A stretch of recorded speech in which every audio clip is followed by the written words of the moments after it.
ও কাকে বলছিস তুই? যাকে ভাইয়া ছাড়া ডাকতি না তাকে এইভাবে সম্বোধন করছিস কেন? কি আছে তোদের ভেতরে যে এত সিনিয়র একজনকে তুইও বলছিস? তুই জানিস ওর সম্পর্কে কিছু? আমি যেন দ্বিতীয়বার না দেখি তুই ওর সাথে কোনো ধরনের কোনো কমিউনিকেশন রেখেছিস। কথাটা যেন মাথায় থাকে। কতটা নির্লজ্জ হলে একটা মেয়ে কোথাকার কোন ছেলের সাথে এইভাবে বোরকা খুলে আসে, তার উপর আবার ছেলের গায়ে শার্ট নেই। বৃষ্টিতে ভিজে গেছে নাকি? ছিল তো গাড়ির ভেতর, শার্ট কিভাবে ভিজলো? রাফসানের মুখে এ ধরনের কথা শুনে চোখ ভিজে এলো রুমাইশার। একটা হাত মুখের উপর দিয়ে কান্না আটকালো। পাশে বসা শাফিন তাজ্জব হয়ে গেছে রাফসানের কথা শুনে।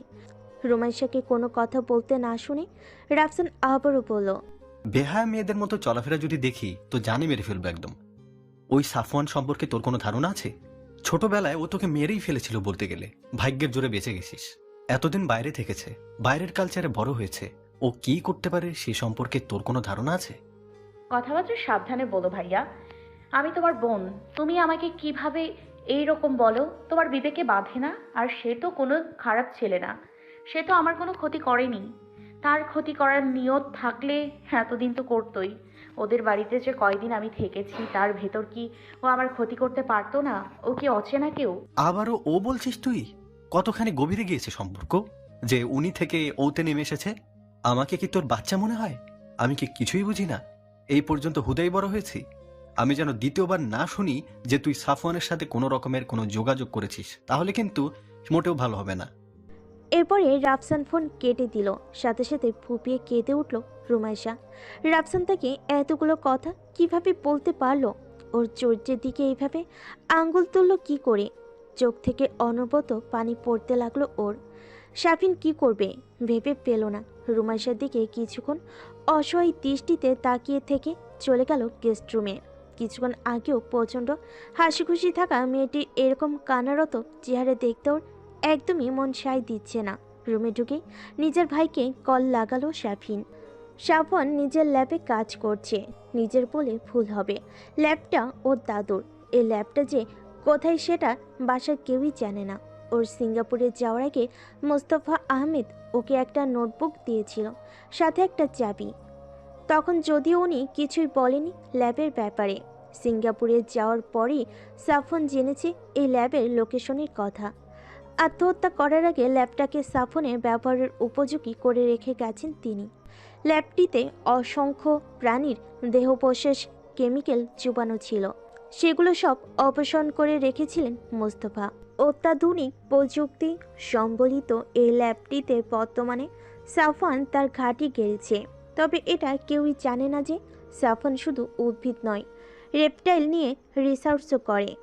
আর তার প্রধান উদ্দেশ্য নিজেকে স্বাভাবিক করা। বিগত ৬-৭ বছর ধরে নিজের উপরই রিসার্চ চালিয়েছে ও।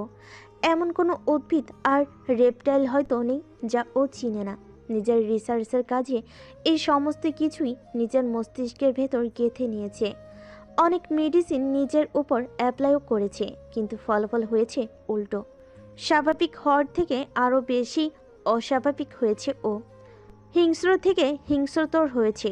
শরীরে বিষের পরিমাণ যেন আরও বেড়েছে। বর্তমানে সামান্য কারণেই মেজাজ হারিয়ে ফেলে ও। বাড়ির ভেতর যেতে ইচ্ছে করে না ওর এখন। মাটি, ঘাস, গাছপালার কাছে যেন শান্তি খুঁজে পায়। ইদানিং করে বাড়ির খাবারও খেতে ইচ্ছে করে না। বাড়ির ছোট ছোট প্রাণী দেখলে পেটে খিদে অনুভব হচ্ছে। ক্রমে ক্রমে নিজের সত্তা হারিয়ে ফেলছে যেন ও। কাজে মাঝে হঠাৎই ল্যাবে বুক সেলফের পঞ্চম তাকের উপর রাখা ফোনটা বেজে ওঠে। সেলফের পাশেই দাঁড়িয়েছিল সাফওয়ান। ফোনের স্ক্রিনের দিকে না থেকে ফোনটা কানে তুলল ও। হ্যাঁ বল, এনি প্রবলেম? ভাইয়া, রুমি আপু কাঁদছে। কেন? রিমু কাঁদছে কেন? কিছু হয়েছে? কেউ কিছু বলেছে? রাফসান ভাইয়া কল দিয়েছিল একটু আগে, দিয়ে আপুকে অনেক বকাঝকা করেছে। বাজে কথা? কি ধরনের বাজে কথা? রাফসান ওকে বাজে কথা কেন বলেছে? রিজন কি? আপুকে নাকি তুমি কাল নিয়ে গেছিলে, তোমার গায়ে শার্ট ছিল না আর আপুর গায়ে বোরকা ছিল না। মামি সম্ভবত বলেছে ভাইয়াকে, তাই নিয়ে রাফসান ভাইয়া বকাবকি করেছে আপুকে। এক্স্যাক্টলি কি বলেছে সেটা বল। সামান্য কথা নিয়ে কান্না করার মতো মেয়ে রিমু নয়। রাফসান ভাইয়া বলেছে আপুর নির্লজ্জ হয়ে গেছে, বাইরের ছেলেদের সামনে বোরকা খুলে বেড়াচ্ছে। আর তুমি শার্টলেস ছিলে কেন সেই নিয়েও কথা শোনাইছে। তোমাদের ভেতরে বাজে কিছু হয়েছে এরকম কিছু ইঙ্গিত করছে। তোমার থেকে একেবারে দূরে থাকতে বলেছে আপুকে, আর বলেছে এমন বেহায়াপনা করলে জানে মেরে ফেলবে। সাফিনের কথা শুনে চোয়াল শক্ত হয়ে গেল সাফওয়ানের। ডান হাতে ধরা কাচের বিকারটা শরীরের সমস্ত শক্তি দ্বারা মুষ্টিবদ্ধ করে ধরল, আর কয়েক সেকেন্ডের ভেতরেই চাপ সইতে না পেরে সেটা হাতের ভেতরেই ভেঙে রইল। এক টুকরো কাচের কোণা ঢুকে গেল হাতের তালুতে, কিন্তু সেদিকে কোনো ভ্রুক্ষেপ নেই সাফওয়ানের। চোখ দুইটা বন্ধ করে জোরে একটা নিঃশ্বাস নিয়ে আবারও ছাড়ল সাফওয়ান। কিছুক্ষণ চুপ থেকে নিজের রাগটাকে কন্ট্রোল করার চেষ্টা করলো, কিন্তু ব্যর্থ হলো। রাফসানের ফোন নম্বর আছে তোর কাছে? থাক ভাইয়া, দরকার নেই কিছু বলার। তুমি রাফসান ভাইয়াকে কিছু বললে ভাইয়া আবারও আপুকে বকাবকি করবে, আর যে সন্দেহটা করেছে ভাইয়া সেটা আরও পাকাপোক্ত হবে। কিছু বলো না ভাইয়া তুমি। জ্ঞান চাইনি তোর কাছে, ফোন নম্বর চাইছি। আছে কি নেই সেটা বল, ইয়েস অর নো। হ্যাঁ আছে ভাইয়া, আমি আমি মেসেজ করে দিচ্ছি। তড়িঘড়ি করে বলল সাফিন। সাফওয়ান কোনো কথা না বলেই কলটা কেটে দিল। গায়ের ভেতর যেন জ্বালা ধরে যাচ্ছে। একদিকে নিজের অসহায়ত্ব, অন্যদিকে প্রিয় মানুষটির উপর এত রকমের চাপ। দুইটার একটারও আর নিতে পারছে না। ইচ্ছে করছে সব কিছুকে একদম শেষ করে দিতে। হাতের কাজটা ওভাবেই ঢুকে আছে, বের করার কথা ওর মাথাতেই আসছে না। আধা মিনিটের ভেতর সাফিনের মেসেজ এলো ওর ফোনে। মেসেজটি দেখে ফোনটা একপাশে রেখে দিয়ে নিজের হাত থেকে কাচের টুকরাটা এক টান দিয়ে বের করলো সাফওয়ান, কিন্তু ওর মুখে ব্যথা পাওয়ার কোনো অভিব্যক্তি দেখা গেল না। ল্যাবের ওয়াশরুমে গিয়ে বেসিনে হাতটা ধুয়ে নিল, তারপর ক্ষত স্থানে অয়েলমেন্ট লাগিয়ে নিল। নিজের মেজাজটা ঠান্ডা করার জন্য ল্যাবের উত্তর কোণায় রাখা সোফাটাতে বসলো সাফওয়ান। চোখ দুইটা বন্ধ করে অধৈর্যর ভেতর দূরত্ব রেখে কয়েকবার জোরে জোরে শ্বাস নিল, কিন্তু রাগ কমার বদলে আরও বেড়ে যাচ্ছে। জলদয় শক্ত হয়ে যাচ্ছে, দাঁতে দাঁত লেগে যাচ্ছে। রুমাইশার কন্দনরত মুখখানা মনে পড়লে বুকের ভেতর তোলপাড় হয়ে যাচ্ছে। হঠাৎই ধাম করে উঠে দাঁড়ালো সাফওয়ান, হনহনিয়ে হেঁটে গেল নিজের ফোনটা যেখানে রাখা সেখানে। বাম হাত দিয়ে ফোনটা তুলে নক খুলে মেসেজে ঢুকে ফোন নাম্বারটাতে কল করলো ও।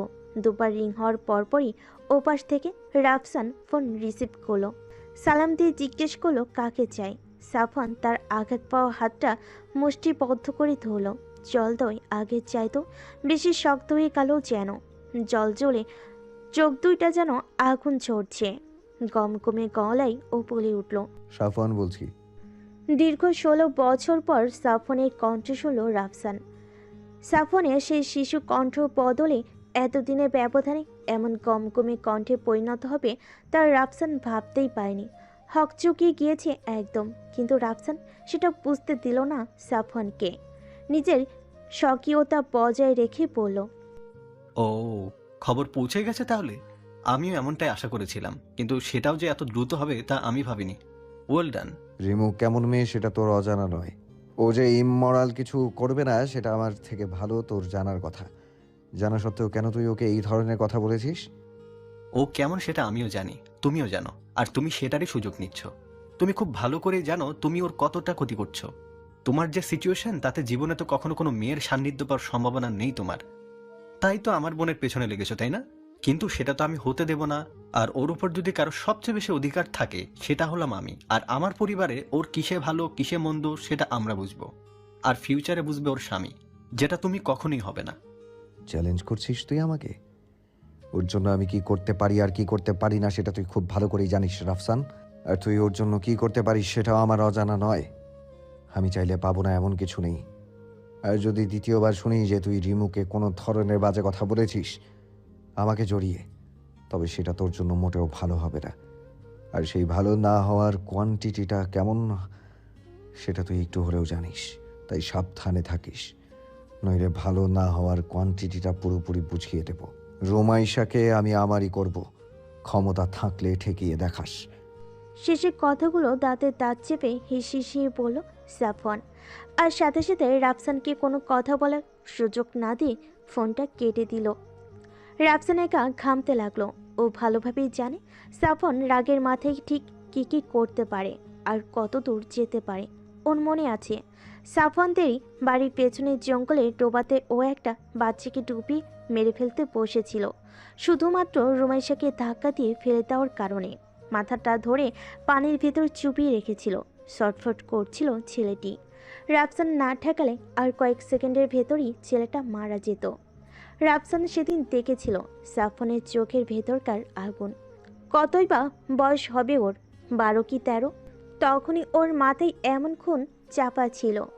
রাফসান ভেবেছিল সাফওয়ান হয়তো এতদিনে কিছুটা কন্ট্রোলে এসেছে, কিন্তু ও পুরোপুরি ভুল। ও কন্ট্রোলে আসেনি, উল্টো বেপরোয়া হয়ে গেছে। রাফসান একা কোনো কিছুই করতে পারবে না, ওকে অন্য কোনোভাবে শাস্তি করতে হবে। রুমাইশাকে কোনোভাবেই ওর হাতে দেওয়া যাবে না। ও যেখানে যাবে বিষাক্ত মৃত্যু ছাড়া আর কোনো কিছুই থাকবে না সেখানে। ফোন রেখে দিয়ে রাগে ফুঁসছে সাফওয়ান। ল্যাবে কাজ রেখে দিল আর মন বসাতে পারছে না কাজে। অ্যাপ্রনটা খুলে রাখলো বুকশেলফের পাশে রাখা ক্লথ হ্যাঙ্গারে, রেখে গট গট করে হেঁটে বাইরে চলে গেল। বাড়ির পেছনে এসে দেওয়াল পেয়ে উঠে গেল নিজের চিলেকোঠার রুমে। দরজার সামনে দাঁড়িয়ে প্যান্টের পকেট থেকে রুমের চাবিটা বের করলো। লক খুলে ভেতরে গিয়ে সুইচ টিপে আলোটা দিল। ফ্রেশ না হয়ে বিছানায় গিয়ে উপর হয়ে শুয়ে পড়ল ও। পরনের টি শার্টটা খোলার দরকার ছিল, কিন্তু ডান হাতের ক্ষতর কারণে সেটা খোলা যাচ্ছে না। হাতটাতে তখন কিছু না হলেও এখন প্রচণ্ড ব্যথা অনুভূত হচ্ছে। ঘুমানোর দরকার ওর অনেক, কিন্তু রাগে গায়ের ভেতর জ্বালা করছে। মাথাটা প্রচণ্ড গরম হয়ে আছে, কিছুতেই ঠান্ডা হচ্ছে না। চোখ বন্ধ করে কিছুক্ষণ ওভাবেই দম মেরে শুয়ে রইল সাফওয়ান, কিন্তু এই অবস্থায় ওর ঘুম হবে না।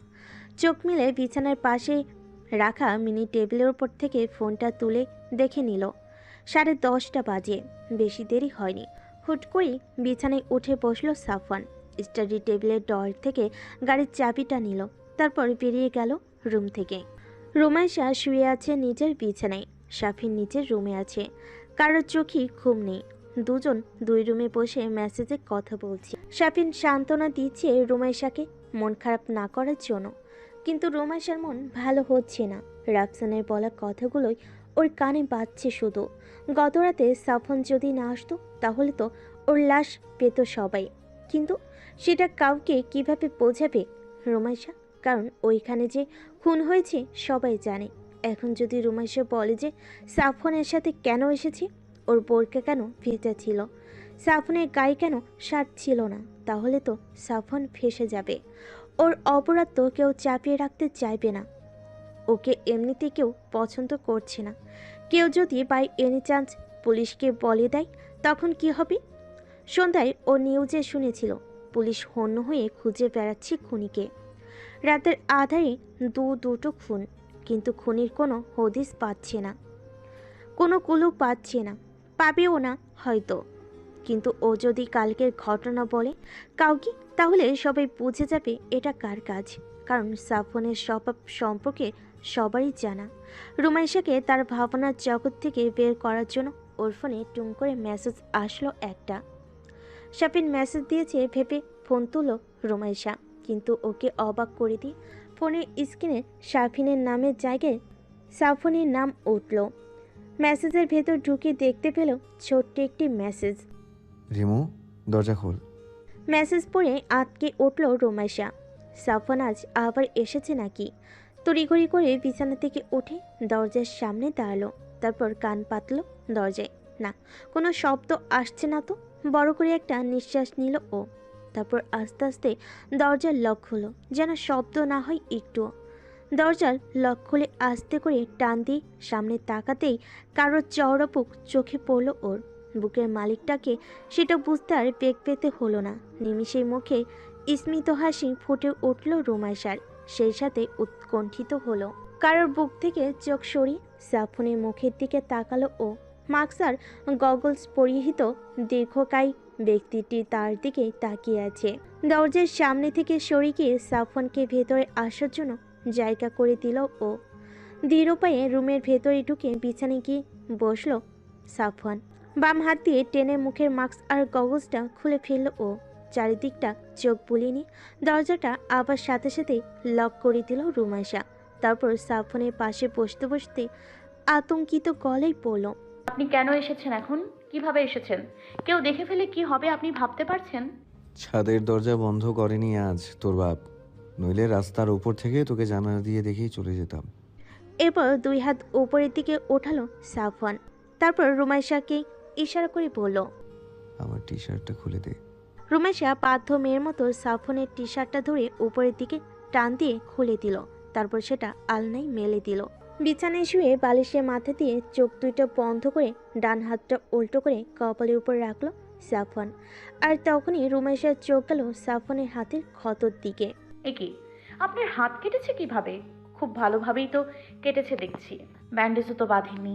এইভাবে আলগা করে রাখলে তো ইনফেকশন হয়ে যাবে। কিসের কেটেছে? কাঁচ ঢুকে গেছিল, ঠিক হয়ে যাবে।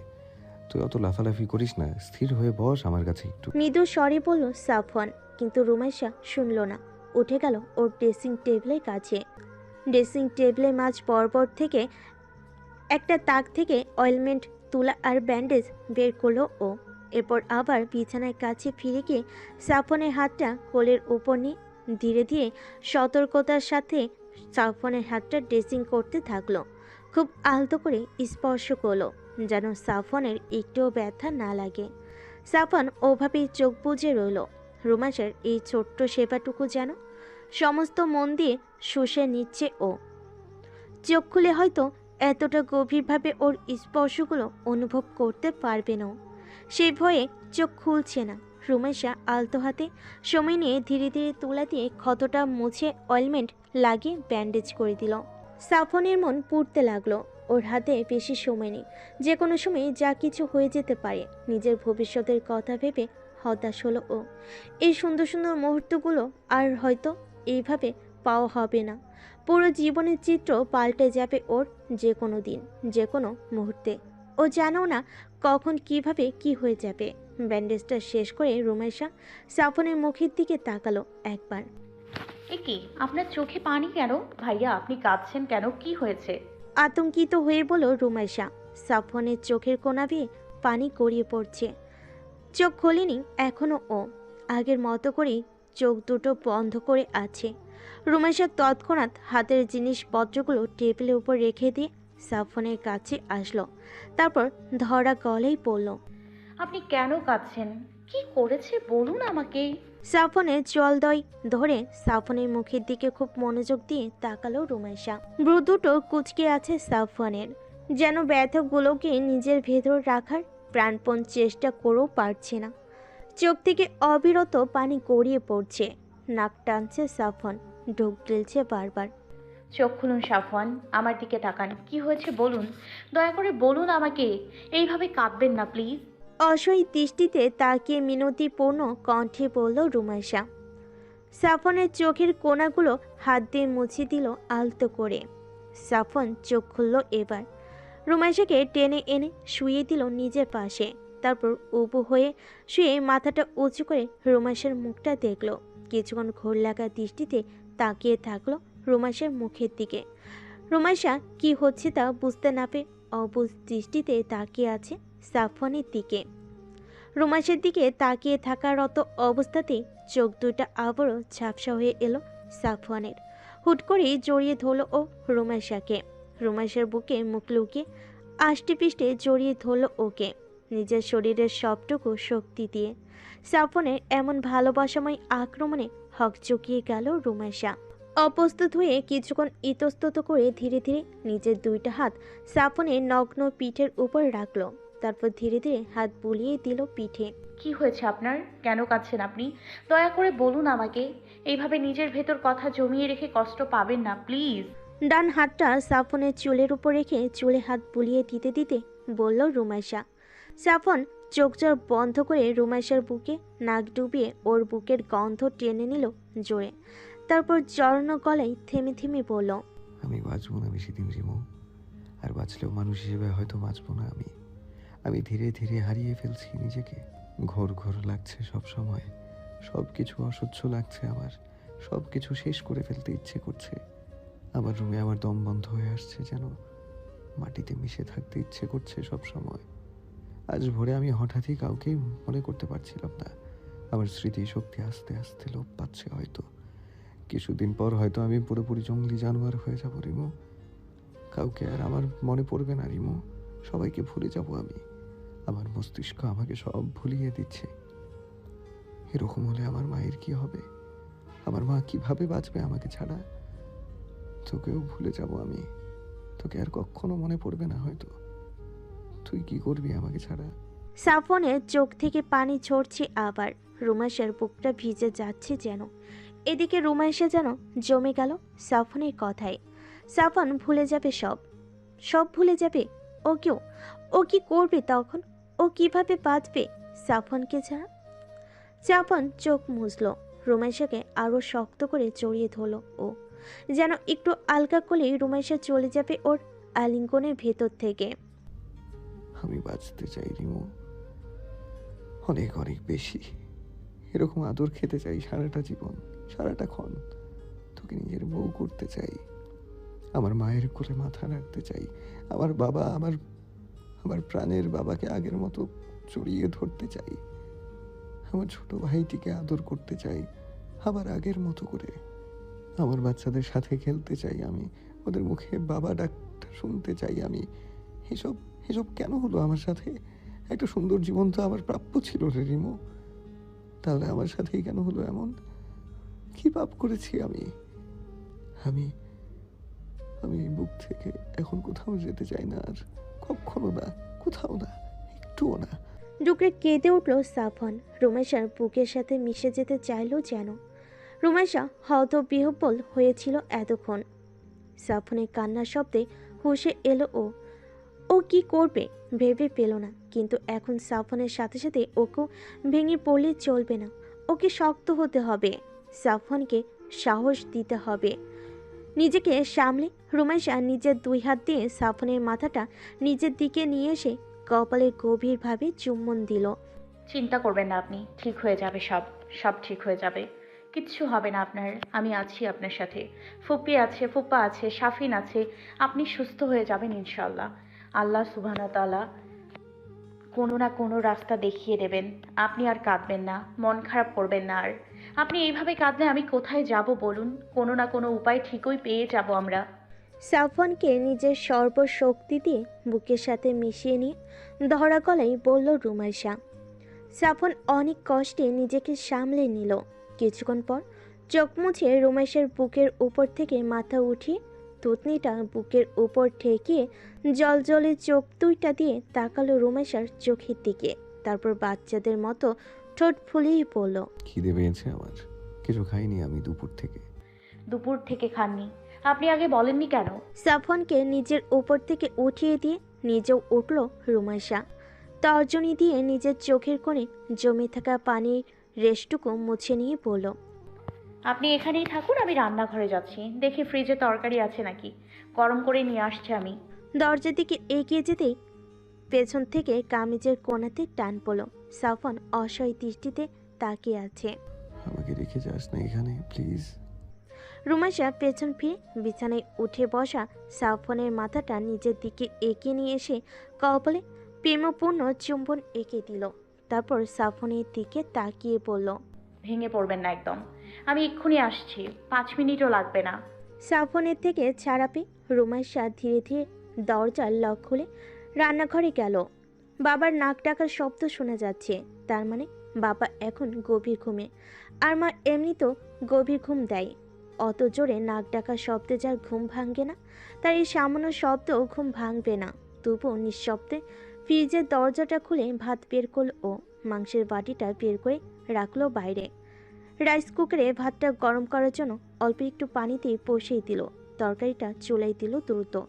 মাংসটা গরম হলো, ভাত গরম হতে সময় লাগলো খানিকক্ষণ। রুমাইশা একটা প্লেটে বেশি করে ভাত নিয়ে মাংসের বাটিটা হাতে করে নিয়ে চলল নিজের রুমে। নিঃশব্দে পা ফেলে ফেলে আগলো। রুমাইশা নিজের রুমে ঢুকতে যাবে, এমন সময় শাফিন বের হয়ে এলো গেস্ট রুম থেকে।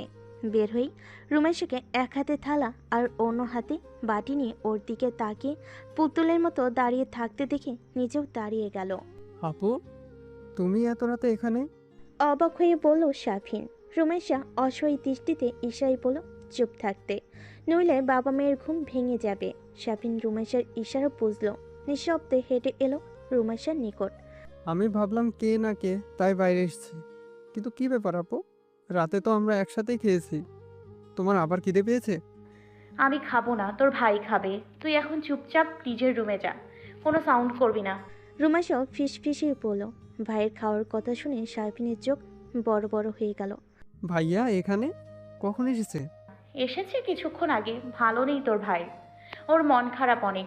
তোকে আমি পরে এক সময় বলবো, তুই এখন রুমে যা। রুমেশের কথা মতো শারফিন আবার নিজের রুমে গেল। রুমেশা দরজাটা ডান পা দিয়ে ঠেলে ভিতরে ঢুকলো। ভিতরে ঢুকে দরজা ভিজিয়ে দিল, নক করলো না। প্লেট বাটি বিছানার উপর রেখে রুমে ডিম লাইট জ্বালালো। সাফন বিছানায় আগের মতো করেই বসে আছে এখনো। রুমেশা হাত ধুয়ে বিছানায় বসলো। তারপর ভাতের প্লেটে মাংস নিয়ে মাখিয়ে মুখে তুলে খাইয়ে দিতে লাগলো সাফনকে। প্রচণ্ড ভালো লাগলো সাফনের। শেষ কবে ওকে কেউ মুখে তুলে খাইয়ে দিয়েছে ওর মনে পড়ে না। প্রচুর আদর আদর করে রুমেশা খাইয়ে দিল ওকে। সাফনের মনে হলো এই মুহূর্তটা কখনো শেষ না হোক। প্রেয়সীর এই মুখে তুলে খাওয়ানো, এই আদর আদর করে তাকানো, মুখের কোণায় লেগে থাকা খাদ্যকণাগুলোকে হাত দিয়ে সরিয়ে দেওয়া, এসব যেন এখানেই থমকে যায়।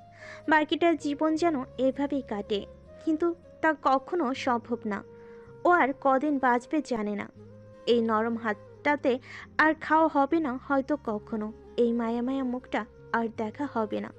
ওই সুন্দর চোখের চাহনি দিয়ে কেউ আর ওকে ঘায়েল করবে না। আর কোনো বিপদের ঢাল হয়ে দাঁড়াতে পারবে না ও। ও যখন থাকবে না তখন ওর রিমো অন্য কারোর হয়ে যাবে এক সময়। অন্য কেউ ওকে ছুবে, ভালোবাসবে অনেক। আরও হয়তো তখন থাকবে কোনো গহীন জঙ্গলে, হুঁশ জ্ঞানহীন হিংস্র বন্য প্রাণীর মতো ঘুরে বেড়াবে। বা হয়তো বেঁচে থাকবে না, মেরে ফেলা হবে ওকে। এই মানব সমাজে কোনো সভ্যতার কথাই হয়তো ওর মনে থাকবে না। আর একসময় নিজের মাতৃভাষাকেও হয়তো ও ভুলে যাবে। খেতে খেতে আবার ডুকরি কেঁদে উঠল সাফন। কেঁদে কেঁদেই বলল, আমি বাঁচতে চাই রিমু, আরো অনেক অনেক দিন তোর সাথে তোর সাথে একসাথে বৃদ্ধ হতে চাই। আমাদের বাচ্চাদেরকে বড় হতে দেখতে চাই। একটা ছোট্ট সুন্দর পরিবার চাই আমি। আমি চাই না এই অভিশপ্ত জীবন। আমি তোকে ভুলে যেতে চাই না। আমি কাউকে ভুলতে চাই না, ভুলতে চাই না আমি কাউকে। রুমাইশা অসহায় হয়ে তাকিয়ে রইল ওর দিকে। সাফনের এই কান্না ভেজা আকুতি যেন ওর বুকের ভেতর এসে আঘাত করছে। ভাতের প্লেটটা হাত থেকে নামি একপাশে রেখে দিয়ে সাফনের কাছে সরে এলো ও। বাম হাতটা দিয়ে সাফনের চোখের পানি মুছিয়ে দিয়ে জল স্পর্শ করে বলল, আর কাঁদবেন না, চুপচাপ খেয়ে নিন। কোনো না কোনো রাস্তা অবশ্যই পাওয়া যাবে। এসব নিয়ে এখন আর ভাববেন না প্লিজ, শরীর খারাপ হবে আপনার। খেয়ে ঘুমান একটু, চোখ ফুলে গেছে আপনার, দ্রুত খেয়ে নিন। তারপর হাতে করে খাবার তুলে আবার ধরল সাফনের মুখের কাছে। সাফন কোনো মতে কান্না থামি রুমাইশার দিকে তাকিয়ে তাকিয়ে খেতে থাকলো। খাওয়া শেষে টেবিলের উপর থেকে পানির বোতলটা সাফনের কাছে দিয়ে রুমাইশা চলে গেল রান্নাঘরে। প্লেটার বাটিটা নিঃশব্দে রেখে হাতটা ধুয়ে আবার এলো রুমে। এসে দরজাটা লক করে দিল। তারপর ডিম লাইটটা বন্ধ করে দিল। বাড়ি থেকে জানালা দিয়ে আবছা আলো আসছে রুমে। দেখা যাচ্ছে কোনো রকমে হাঁটতে হাঁটতে বিছানা পর্যন্ত গেল রুমাইশা। তারপর বিছানায় উঠে সাফনকে বলল, আপনি এখন একটু ঘুমান, আমি আজান দেওয়ার আগে আপনাকে জাগিয়ে দিব। বাবা মা ঘুম থেকে জাগার আগেই আপনাকে বাড়ি ছাড়তে হবে, নইলে ফেঁসে যাবেন।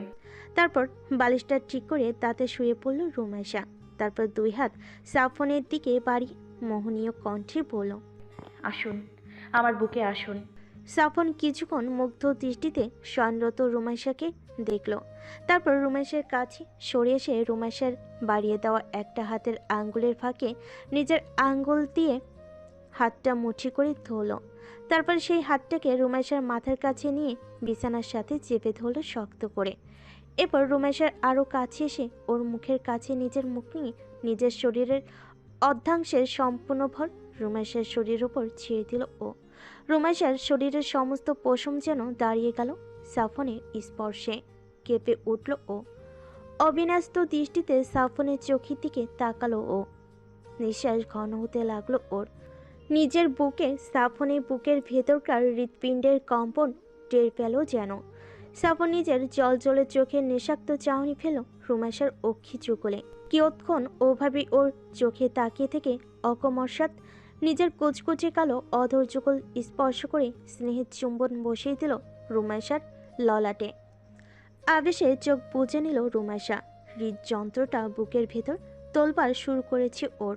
কপাল থেকে অধর সরিয়ে রুমাইশার ঠোঁটের কাছে মুখ নিয়ে এসে নিজের কালো লকলকে দ্বিখণ্ডিত জিহ্বা দ্বারা ধীরে ধীরে লেহন করল রুমাইশার ঠোঁট জোড়া। আর তারপরেই প্রগাঢ় চুম্বন বসিয়ে দিল অধর জোড়ায়। রুমাইশার সমস্ত সত্তাকে যেন এক চুম্বনেই শুষে নিল সাফওয়ান। শুষে নিতে থাকলো। ডান হাতটা দিয়ে সাফনের পেশিবহুল বাহু চেপে ধরল রুমাইশা। ওর হাতের নখ বসে গেল সাফনের বাহুতে, কিন্তু তার বিন্দুমাত্র প্রভাব পড়ল না সাফনের উপর। কিছুক্ষণ পর ওকে ছেড়ে দিল সাফওয়ান। রুমাইশার মুখ থেকে অস্পষ্ট শব্দ বের হয়ে এলো। জোরে জোরে নিঃশ্বাস পড়ছে ওর।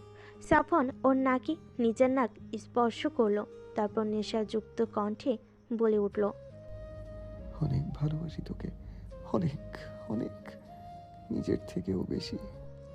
রুমাইশার হাতের আঙ্গুলের ফাঁক থেকে নিজের হাতটা ছাড়িয়ে নিয়ে রুমাইশার বুকে মুখ ডুবিয়ে শুয়ে পিঠের তলায় হাত দিয়ে জড়িয়ে ধরল আবার শক্ত করে। রুমাইশা ওর বাম হাতটা সাফনের পিঠের উপর রেখে ডান হাতটা ওর মাথায় ছোঁয়ালো, তারপর মৃদু গলায় বলল, ঘুমান এইবার, আর কোনো কথা নয়, দুষ্টমিও নয়।